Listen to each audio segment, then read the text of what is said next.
So hello guys and welcome back to my channel. और आज हम लोग बात करने वाले हैं सेल के टाइप्स के बारे में। और सॉरी मैं बहुत दिन से वीडियो नहीं अपलोड कर पा रहा था क्योंकि मेरा एग्ज़ाम चल रहे थे और थोड़े बहुत गेम्स वगैरह भी चल रहे थे, और उसके बाद से जो है मैं अभी फ्री हुआ हूँ तो मैं अभी वीडियो अपलोड कर रहा हूँ, तो उसके लिए सॉरी। बट अभी से मैं जो वीडियो की फ्रिक्वेंसी बढ़ाने का ट्राई करूँगा। तो आज हम लोग बात करने वाले हैं सेल के टाइप्स के बारे में। तो सबसे पहली बात, मैंने ये चीज़ जो है, ये जो सेल का टाइप है ये जो है बेस्ड ऑन स्ट्रक्चर है। तो इस चीज़ को याद रखना कि ये कौन से दो से टाइप होते हैं। मैंने लास्ट वीडियो में बताया भी था, जिन जिनको पता है वो जाके कमेंट करो। और मैं अब बता देता हूँ, जो सेल के दो टाइप होते हैं स्ट्रक्चर पे बेस्ड, वो होते हैं यूकैरियोटिक और प्रोकैरियोटिक। याद है? देखो, इन दोनों के बीच में वैसे तो बहुत डिफरेंस होता है, बट सिर्फ नाम के चलते जो है बहुत सारा कंफ्यूजन होता है, क्योंकि कैरियोटिक आ जाता है ना। ये चीज़ मेरे साथ भी हुआ है, मैं इस चलते अपने एक्सपीरियंस से बता रहा हूँ। तो सबसे पहले हम लोग वैसे बात करते हैं प्रोकैरियोटिक के बारे में। प्रोकैरियोटिक सेल मतलब इसको हम लोग देख कर ही बता सकते हैं कि प्रिमिटिव टाइप का ही लग रहा है। इसका जो है प्रो लिखा हुआ है, बट वो प्रोफेशनल नहीं, उसका जस्ट अपोजिट है। इस चीज़ से याद रखना। इसके अंदर जो है एक वेल डिफाइंड न्यूक्लियस नहीं मिलेगा। इसके अंदर जो जेनेटिक मटेरियल होता है वो ऐसे ही फैला हुआ रहता है और डायरेक्ट कांटेक्ट में होता है साइटोप्लाज्म में, जो कि मतलब उसके चलते जो है ना ही इसके अंदर ज़्यादा अच्छे से आपको सेल ऑर्गेनल्स दिखेंगे, ना ही कुछ और दिखेगा।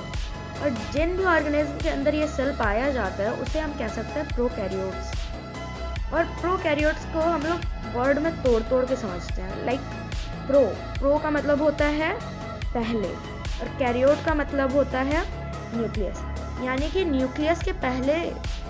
तो इसके नाम से ही पता लग रहा है कि न्यूक्लियस के पहले ही जो है, मतलब इसके अंदर न्यूक्लियस वैसे तो नहीं पाया जाता, बट स्टिल अगर नाम से इसका हिंट लेना है तो न्यूक्लियस के पहले क्या आता है? न्यूक्लियस के अंदर होता है न्यूक्लियोलस, और उसके अंदर होता है जेनेटिक मटेरियल। तो जेनेटिक मटेरियल से इसको याद कर सकते हो आप कि इसके अंदर जेनेटिक मटेरियल पहले पाया जाता है, नहीं न्यूक्लियस। तो अब आते हैं हम लोग यूकैरियोट पे। हाँ, एक चीज़ मैं बताना भूल गया, इसके अंदर जो अनडिफाइंड न्यूक्लियर रीजन होता है जिसके अंदर जेनेटिक मटेरियल फैला हुआ रहता है, उसको हम लोग कहते हैं न्यूक्लियोइड। ये भी क्वेश्चन आता है, तो इसको याद रखना। तो अब बात करते हैं यूकैरियोटिक सेल के ऊपर। तो यह सेल जो होते हैं यह अच्छे से डेवलप्ड होते हैं। वह प्रोकैरियोटिक सेल की तरह जो प्रिमिटिव टाइप के होते हैं, ये उनके जस्ट अपोजिट अच्छे से डेवलप्ड होते हैं और बहुत हद तक एडवांस होते हैं। और इसी चीज़ के चलते जो है बहुत सारी जगहों पे जो है प्रोकैरियोटिक और डिसएडवांटेज मिलता है। इसका हम लोग बाद में चल के डिफ्रेंसिएशन पे बात करेंगे, तब कंपटीशन करेंगे। क्या लगता है कौन जीतेगा? गेस लगाओ कमेंट्स में। बट हम लोग पहले वापस आते हैं टॉपिक पे। हम लोग जो है इसके अंदर इजीली इसको जो है बोल सकते हैं कि ये एडवांस सेल है प्रोकैरियोटिक सेल के मुकाबले। तो इस चलते हम लोग इसको एडवांस सेल भी कहते हैं। और ये जो है इसके पास अच्छे से वेल डिफाइंड न्यूक्लियस पाया जाता है। हाँ, इसके अंदर न्यूक्लियस होता है और उसके अंदर न्यूक्लियोलस होता है, उसके अंदर जेनेटिक मटेरियल होता है। ये चीज़ याद रखो। तो इसके अंदर जो है हमें वेल डिफाइंड न्यूक्लियस भी मिलेगा। इसके अंदर वेल डिफाइंड सेल मेम्ब्रेन और अलग अलग सेल ऑर्गेनल्स पाए जाते हैं, जो कि साइटोप्लाज्म के अंदर फ्लोट कर रहे होते हैं मजे में फुल। तो अब अगर हम लोग बात करें कि इन दोनों के बीच में डिफरेंस क्या होता है, तो बहुत सारे डिफरेंस है। वैसे तो हम लोग को पहले से पता है, बट स्टिल कंफ्यूजन होता है इस टाइप के क्वेश्चंस में, तो इस चीज़ को अच्छे से समझ जाओ। वैसे तो इन दोनों के बीच में बहुत सारे डिफरेंस है, बट स्टिल कुछ लोग कंफ्यूज रहते हैं नाम के चलते। कैरियोट इस टाइप से। वैसे पता है मुझे कैरियोट के नाम से कैरेट ही आता है दिमाग में पता नहीं क्यों, ये वियर्ड बात है। वैसे उसको छोड़ते हैं, हम लोग आगे बढ़ते हैं। सबसे पहली चीज़, जो हम लोग का सेल होता है, वो जो प्रोकैरियोटिक सेल होता है उसके वो जो है प्रिमिटिव टाइप का सेल होता है। बट वही यूकैरियोटिक का जो सेल होता है वो बहुत हद तक एडवांस सेल होता है। और ये दोनों देखो यहाँ पे इजीली याद कर सकते हो। प्रोकैरियोटिक प्रिमिटिव टाइप के सेल को रिप्रेजेंट करता है और यूकैरियोटिक एडवांस टाइप के सेल को रिप्रेजेंट करता है।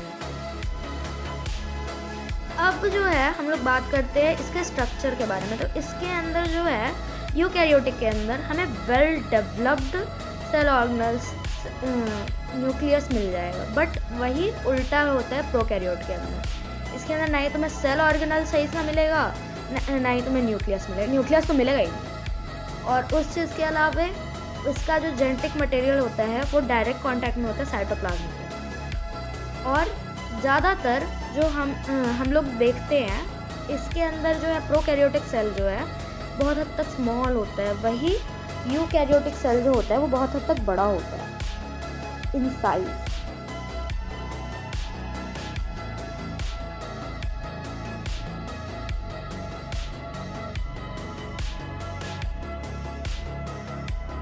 तो यहाँ पर हम लोग बोल सकते हैं कि न्यूक्लियस और सेल जो मतलब न्यूक्लियस और सेल क्या बोल रहे हो, प्रोकैरियोटिक सेल और यूकैरियोटिक सेल जो होता है इन दोनों के अंदर मेजर यही डिफरेंस होता है। इसके आगे हम लोग बात करें कि अब जो है हम लोग बात करें कि इन दोनों का एग्जाम्पल क्या है। तो प्रोकैरियोटिक का एग्जाम्पल है ब्लू ग्रीन एल्गी और बैक्टीरिया। ये दोनों इजी सा एग्जाम्पल है, आप लोग इजीली याद कर सकते हो। और वही बात की जाए यूकैरियोटिक की, तो इसके अंदर फंगी भी होता है,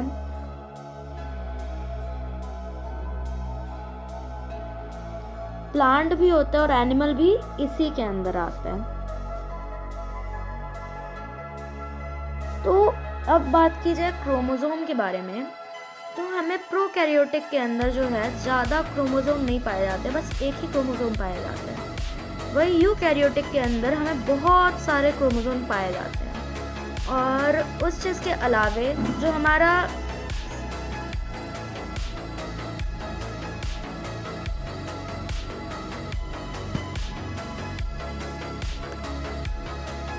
अब हम लोग अपने अगले डिफरेंस पे चले, तो हमें मेम्ब्रेन बाउंड सेल ऑर्गेनल हमें प्रोकैरियोटिक के अंदर नहीं मिलेगा, बट वही यूकैरियोटिक सेल के अंदर हमें मेम्ब्रेन बाउंड सेल ऑर्गेनल्स भी मिलेंगे। और फिर से हम आते हैं प्रोकैरियोटिक के ऊपर, तो इसके अंदर जो है हमें छोटे छोटे से राइबोसोम्स इधर उधर फैले हुए मिल जाएंगे। अगर बात करें यूकैरियोटिक सेल के, तो राइबोसोम बहुत हद तक बड़े होते हैं और एंडोप्लाज्मिक रेटिक्यूलम से अटैच होते हैं, या फिर फ्रीली इधर से उधर घूमते रहते हैं मज़े में फुल। तो अब हम लोग आते हैं अपने अगले डिफरेंस पे।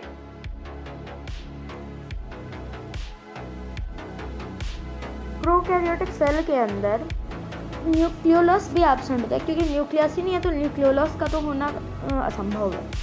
असंभव बोलने कुछ ज़्यादा ही शुद्ध हिंदी तो बट वही जो है यूकैरियोटिक सेल के अंदर, जैसे कि आपको पता होगा, वेल डिफाइंड न्यूक्लियस होता है, तो उसके पास जो है अच्छे से एकदम जो है न्यूक्लियोलस भी मिलेगा, क्योंकि मैंने जैसे कि बताया न्यूक्लियस के अंदर ही होता है न्यूक्लियोलस। मैं ऐसे चलते बार बार ही छेड़ रहा था कि न्यूक्लियस के अंदर न्यूक्लियोलस, फिर उसके बाद जेनेटिक मटेरियल। तो इस चीज़ के याद भी रख सकते हो आप एज अ क्लू, कि दोनों के बीच में कंफ्यूजन ना हो। तो अब हम लोग आते हैं अपने अगले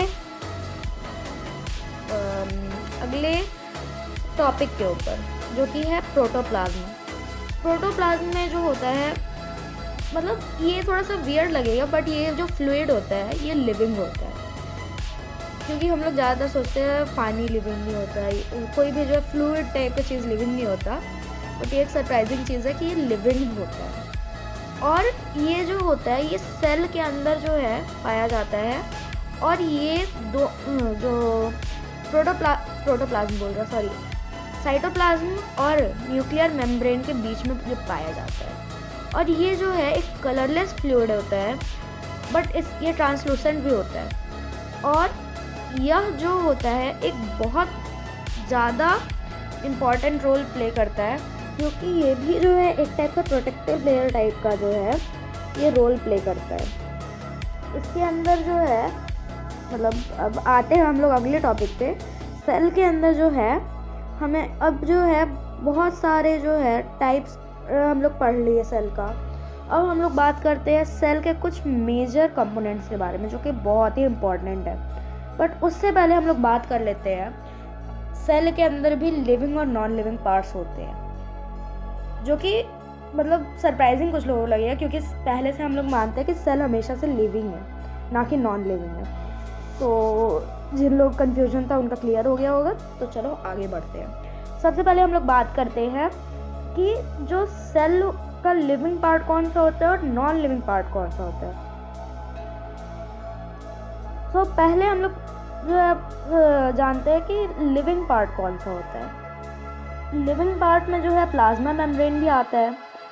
प्लाज्मा मेम्ब्रेन जो ऊपरी लेयर होता है वो, और उसके अलावा जो होता है माइटोकॉन्ड्रिया भी होता है, power house of the cell, और उसके अलावा एंडोप्लाज्मिक रेटिकुलम भी होता है। तो उसके अलावा होता है गोल्गी एपरेटस, राइबोसोम, प्लास्टिड। और जो प्लास्टिड होता है वो खाली जो है प्लांट्स के अंदर ही पाया जाता है। लाइसोसोम्स हो गया, सेंट्रोसोम्स हो गया, और ये सेंट्रोसोम्स भी एक्चुअली खाली एनिमल्स के अंदर पाया जाता है। और न्यूक्लियस सबसे मेन पार्ट जो कि लिविंग का होता है, लिविंग सेल का जो मेन पार्ट होता है। अब बात करते हैं नॉन लिविंग पार्ट।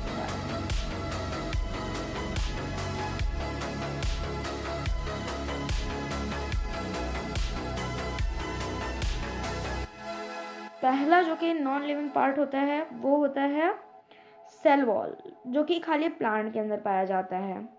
और उसके अलावा यह तीन चीज़ प्लांट्स और एनिमल्स दोनों के अंदर पाया जाता है। वैक्यूल्स, ग्रैन्यूल्स और फैट ड्रॉपलेट्स, ये सब नॉन लिविंग है। अब हम लोग हल्का सा आइडिया मिल गया है कि सेल के अंदर क्या क्या हो सकता है, जो कि लिविंग होता है और कौन सा नॉन लिविंग होता है। तो अब हम लोग आगे भी जो है बेसिक स्ट्रक्चर के बारे में बात करेंगे, जो कि सेल का होता है। बट आई थिंक वीडियो अब बहुत हद तक बड़ा हो चुका है, तो मैं जो सोच रहा हूँ कि इसको अभी के लिए बंद कर दूँ। बट स्टिल हल्का सा बात कर लेते हैं अगला कौन सा टॉपिक है। और आप लोग भी नहीं होगा तो ट्राई करना कि उसके बारे में थोड़ा रिसर्च करने का क्या होता है गूगल, बट कोई नहीं होता है। तो अब हम लोग का अगला जो पार्ट होता है वो होता है बेसिक स्ट्रक्चर ऑफ सेल के बारे में हम अगले वीडियो में बात करेंगे। और इनके जितने प्रोमिनेंट चीज़ें होती हैं उन सब के बारे में, और इन सब के कौन कौन से ऐसे मेजर फीचर्स होते हैं जो कि हमें हेल्पफुल रहते हैं सेल के अंदर। और अगर ये सब नहीं है तो सेल भी ऑलमोस्ट इम्पॉसिबल है। तो इसके अंदर तीन चीज़ें आती है, सेल मेम्ब्रेन और प्लाज्मा मेम्ब्रेन और न्यूक्लियस और साइटोप्लाज्म।